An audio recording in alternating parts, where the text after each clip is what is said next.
Good afternoon, everybody. Hope you guys are having a good Monday, and it's time for Snap Count Monday. Very interesting segment that we do every week here. I think it's often very telling, and I can tell you right away that this week the Seahawks did a pretty good job of maintaining parity from offense to defense. And I think that if this team maintains good parity from offense to defense, they're going to win a lot more than they lose because I think they have a better than average roster. I think they have better than average players. And I think that if they can keep things relatively balanced, good things are going to happen. So, let's start with the offense as we always do. 75 total offensive snaps, which is more than last week. And keep in mind, we had overtime last week. We had extra plays because of OT last week. So we had the ball a ton in this game, which is why I say that there was some consternation about how many field goals we kicked in yesterday's game, but when you see how it still results in a lot of plays being run because you're consistently getting first downs, moving the ball down the field, and not letting your defense get right back out on the field over and over again, it's still productive. Having 75 offensive plays in a game because you put together so many scoring drives, even if some of those scoring drives result in field goals, this is why I still say that's a big step in the right direction for an offense. All right, so running backs, very interesting stuff happened here. K9 had 38 snaps, which is basically half of the total. Charbonnet was right behind him with 32, and DJ Dallas had 10. So let's think about this for a second here. This is basically balance, right? We all know that DJ Dallas is not nearly as good as a running back as Walker and Charbonnet, and now I think we can safely say that Charbonnet's kind of earned some trust here to where he's better than Dallas. At the very least, he's more talented. So this is very, very equitable, right? Walker gets barely over half the snaps. Charbonnet gets 32 of 75, so he's right behind him. I said before the season started that I didn't think we were going to have a super balanced backfield because the Seahawks would ultimately believe that, hey, Walker's our best running back. We want him out there as much as possible. Now, I don't know if this was just a one-week thing, a one-off thing, because we feel like, oh, Charbonnet's a better pass protector than Walker. We want Charbonnet out there a lot because we need him in pass protection more than usual because of our offensive line situation. But if this keeps up, I think people are going to like that a lot. And I kind of like that a lot too because it means everybody's going to keep fresh and everybody's going to have the chance to be of maximum production. Okay, so wide receivers. This was also kind of interesting. The Seahawks did not go super heavy with receivers in this game. Tyler Lockett, who didn't do a ton in this game, by the way, didn't catch a ton of passes, 61 snaps, so 14 snaps where he was out of the game. And DK Metcalf, this might be related to injury, I don't know, 54 snaps out of 75, so he was actually out for pretty significant portions of this game compared to the first couple weeks. Might have been injury related, might have just been matchup related where we wanted to do a lot of things with tight ends. I don't know exactly what the methodology that the team used here was, but they did decide to keep those guys on the sideline a decent amount, and it wasn't really because of JSN. JSN was on the field less than half the snaps, 33 of 75. So, again, I'm going to say what I keep saying about JSN. Be patient. We need to get our offensive linemen back in the coming weeks. Once we get a healthy offensive line out there, JSN can play more and should produce more. Right now, we're using tight end stuff a lot because we have to because of these offensive linemen. So give it time. JSN's day will come. Don't worry about it. Now, I will say this. We gave a lot of snaps to Jake Bobo, and that explains some of the discrepancies between Metcalf and Lockett's and JSN snaps. 31 snaps to Bobo, almost as many as JSN. I think it's because Jake Bobo is such a good pass blocker that we wanted to get him out there as much as possible. I'm sorry, not run blocker. And we wanted him out there for the running game, and he definitely helps a lot in that area. But definitely the most action he's seen so far this season. Cody Thompson had 7 snaps as well, so he's building up a little bit there. Tight ends, this is where we saw quite a bit going on here. However, no Disley, so it definitely makes sense that the other two guys would get a much bigger workload. Fant had 47 snaps. He had a good game. Parkinson had 53 snaps. He also had a pretty good game. He had the one drop, I know, but he played well overall. 100 combined snaps between these two. Brady Russell, very minor role in this offense. 5 snaps out of 75, so not a big role for him, but he did have to go out there every now and then. And you got to say that he didn't do anything bad, I guess, right? Like that's all you can really hope for when you're talking about a guy you pick up mid-season. And offensive line wise, pretty straightforward. Evan Brown, Stone Forsythe, Jake Curhan, and Anthony Bradford played every snap. Damian Lewis played every snap except 8, which he missed because his hand got hurt. Ben Bradford went in for 8 snaps and played the remainder.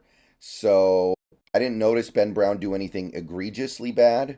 So again, when it comes to a player like that, you got to take that. Okay, now we're going over to the defense here. 79 total snaps.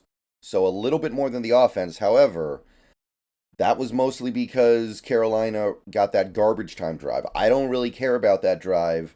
And I got to be honest with all you guys. Life is too short to care about garbage time.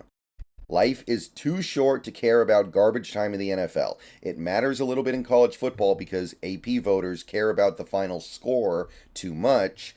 In the NFL, it doesn't really matter. So if the Carolina Panthers are going to run 10 to 12 to maybe it was even 15 plays in garbage time, I'm just going to shrug my shoulders and go, okay, I can live with that. I don't care about that so much. Now, it's still not great. We would love to be able to get off the field with a little more regularity. We did give up a lot of third downs in this game, but I think that it was very close to parity this week, which I can take that, no problem. All right, so how the rotations went, it was actually very. I actually really like the rotations we had in this game. It's actually really interesting what we did here with our players. Draymond Jones probably would have played 42 snaps if he didn't get hurt. So we almost had a situation here where Jones, Reed, and Edwards all played 42 snaps. Reed played 42, Edwards played 42. If Draymond didn't get hurt, it probably would have been, well, would have been more like 40, 40, 40. The Seahawks are clearly very married to this idea of just playing 2 down linemen on pretty much every snap. So it's not really a 3-4 anymore. It's a 4-3. I don't know if we're doing it because we have to or because we want to, but it's happening. And we run 3 down linemen so rarely now, it basically never happens. The good news is, at least I can sit here and say it's stopping the run. Last year, we couldn't stop the run when we were doing 2 down linemen. This year, at least we're doing that. So, hey, at least we figured that out. I don't know if I like the 2 down lineman thing, but I understand that we have a deficiency of players on that defensive line. So maybe you just got to do it. But Jaron Reed 42, Mario Edwards 42. At least we're not putting too much on any one player. I can say that. Cam Young 21 snaps, Miles Adams 21 snaps. It's kind of a nice cadence, right? It's kind of a nice cadence where these guys aren't being overworked. So I will say that. I like that. Good stuff. Linebacker, as always, relatively straightforward. Bobby Wagner plays every snap, 79 out of 79. Jordan Brooks plays most of the game, 63 of 79 snaps. And Devin Bush plays what's left. He got 26 snaps. I think our linebackers, I mean, Wagner is getting beat in coverage a pretty decent amount, but other than that, I think they're all playing pretty good in this game. Edge rusher stuff. Let's take a look at some of this edge rusher stuff. Nwosu and Mafe played 58 snaps each, which, I mean, I guess it's a pretty reasonable share of the total, right? There are 79 snaps in this game, so Nwosu and Mafe being on the field that much is kind of sensible, but they probably wouldn't have been out there that much if Taylor didn't get hurt. He only played 9 snaps, and that probably messed up our plans. I think Nwosu and Mafe probably would have played more like 50 snaps each if we could actually sub Taylor in the way we wanted to. And then Derek Hall plays more than you were expecting probably because of that, 33 snaps. Although I should say I think Derek Hall, he made an impact in this game. I think he hit the quarterback once. I think he had a pass breakup or a pass deflection. And because you only had the four edges, you were kind of limited in what you could do. If this was last week, Tyreek Smith would have done more, maybe. He would have played maybe 20 snaps. But you had to release him to make room for the extra tight ends, so it is what it is. Nwosu, I didn't notice him a ton in this game, but I think he played fine.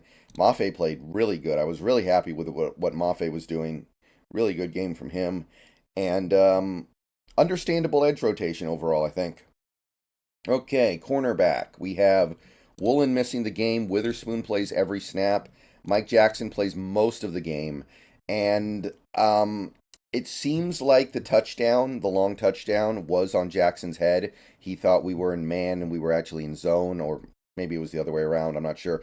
But it does seem like that was actually on Jackson's head. But overall, I don't think he played a terrible game. I think that one play was kind of the thing that stood out. At least he wasn't getting consistently beat every single play. So he filled in admirably, I guess, but you can definitely see the team is kind of on the outs with him. They're kind of sick of it. They're kind of trying to find something else, no matter what it takes. Artie Burns played a ton in the slot, 69 snaps, played okay. Trey Brown would have played outside the whole game probably if he didn't get hurt. 17 snaps, and then he got concussed. At least I'm pretty sure it's a concussion. And we're just going to have to see what's going on later this week. So that's your cornerback stuff. Safety. We actually saw some variety at the safety spot. Diggs, who almost always plays every snap, only played 67. Julian Love, who played every snap the first two games, played 67 snaps. Jarek Reed and Teez Tabor both stepped in and played a little bit at safety in this game. Well, I think Reed may have played some of his snaps at nickel corner, but we all know that we all know that at the end of the day, at the core, he's a safety. And Julian Love lines up at nickel corner sometimes as well. 12 snaps for each. Interesting to see those guys get on the field like that. And that's what I got for this one, guys. See you guys later. Go Hawks.